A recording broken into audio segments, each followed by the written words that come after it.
The detailed history and use of the Ouija board.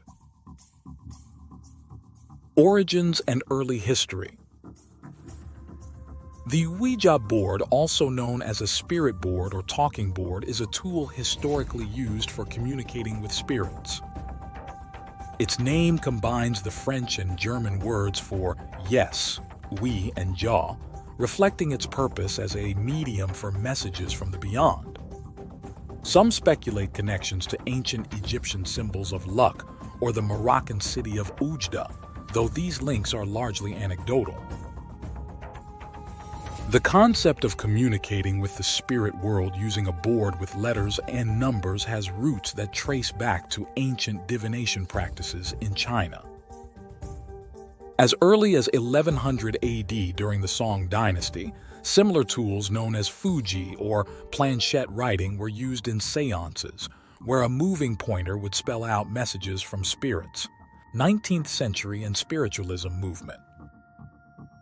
The Ouija board as we know it emerged during the 19th century American Spiritualism movement. This period saw a surge in the popularity of communicating with spirits, largely driven by the widespread grief and loss experienced during and after the American Civil War. Spiritualism provided a comforting way for people to seek contact with deceased loved ones. In 1890, Elijah Bond, a Baltimore-based attorney and entrepreneur, patented the first commercial Ouija board. Initially intended as a parlor game, it soon became associated with spiritual communication. Bond's design included the letters of the alphabet, numbers 09, and the words yes, no, and goodbye. The board also featured a small, heart-shaped planchette used to spell out messages. William Fuld and commercial success. William Fuld, an employee of Bond, is often mistakenly credited as the inventor of the Ouija board. He took over production and aggressively marketed the board, transforming it into the iconic product recognized today. Under Fuld's direction, the board's popularity soared, particularly during periods of societal turmoil such as World War I and the Great Depression, as people sought comfort and answers from the spirit world. Fuld's marketing strategies played heavily on the board's mysterious and mystical reputation. By the early 20th century, Ouija boards were selling in the thousands weekly. Fuld's death in 1927 attributed to a fall from his factory's roof, a factory he claimed the Ouija board instructed him to build, only added to the board's eerie allure.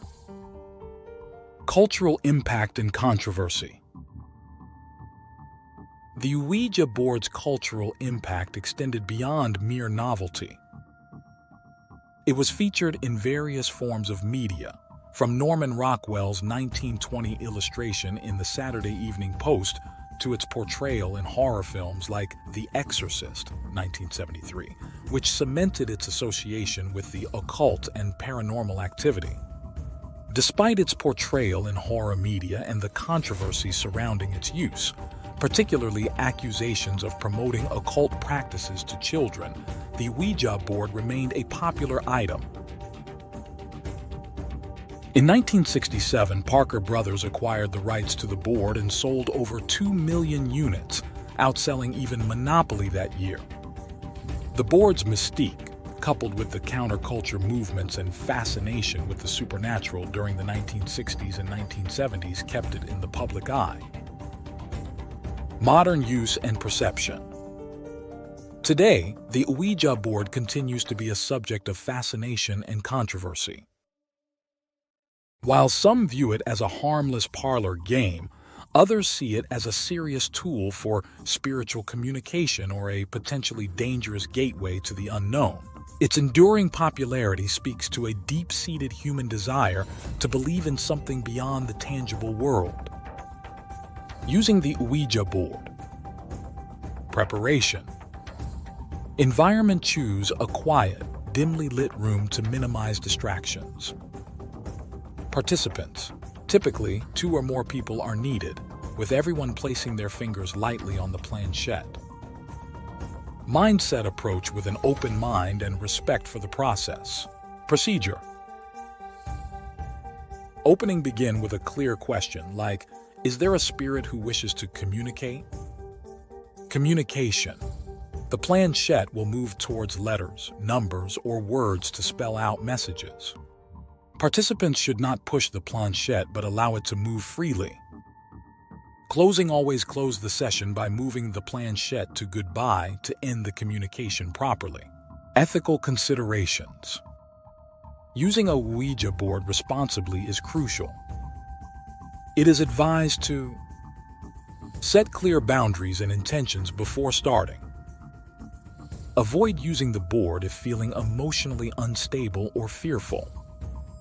Close the session respectfully to prevent lingering spiritual connections. The Ouija board's rich history and cultural significance make it more than just a game. Whether used for spiritual communication, self-reflection, or entertainment, it remains a fascinating artifact of human curiosity about the unknown